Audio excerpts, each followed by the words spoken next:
President Biden signed an executive order today directing the federal government to come up with a plan to regulate cryptocurrencies. The move follows what the Biden administration is calling the, quote, explosive growth of digital assets in recent years.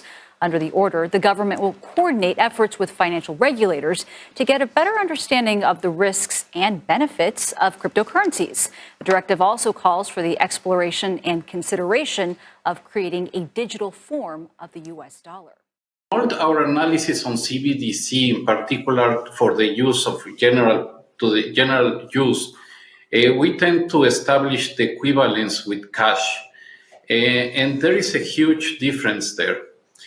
For example, in cash, we don't know, for example, who's using a $100 bill today. We don't know who is using a 1,000 peso bill today.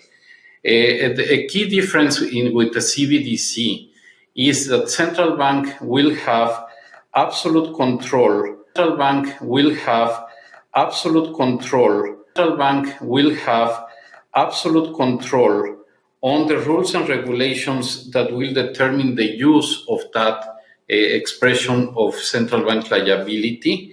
And also, we will have the technology to enforce that.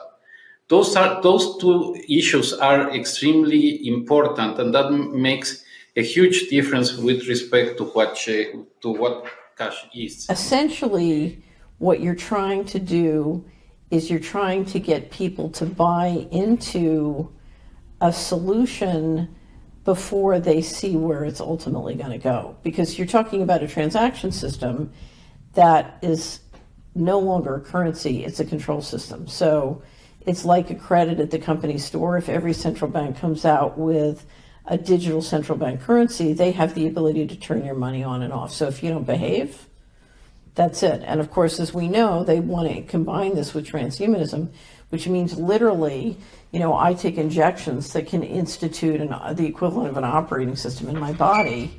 And so I'm hooked up to the financial system, literally, physically. Create the equivalent of an operating system and a receiver, and you can literally hook everybody up to the cloud.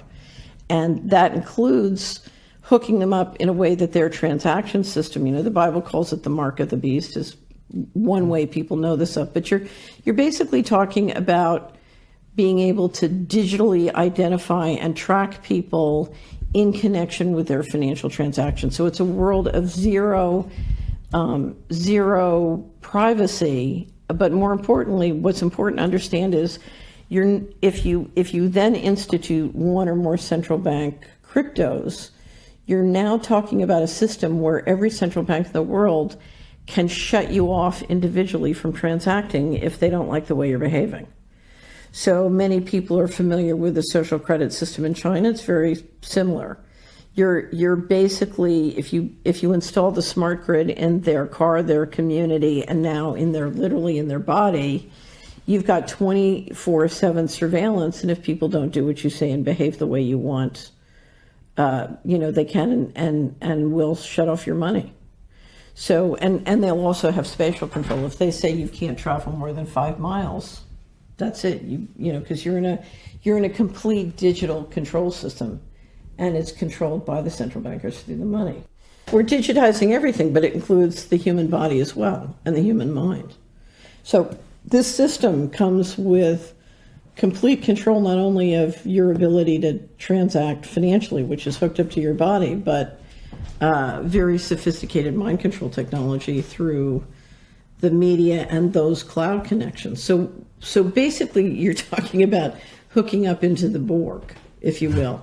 And so transhumanism and technocracy go hand in hand. Now, I would describe this as a slavery system.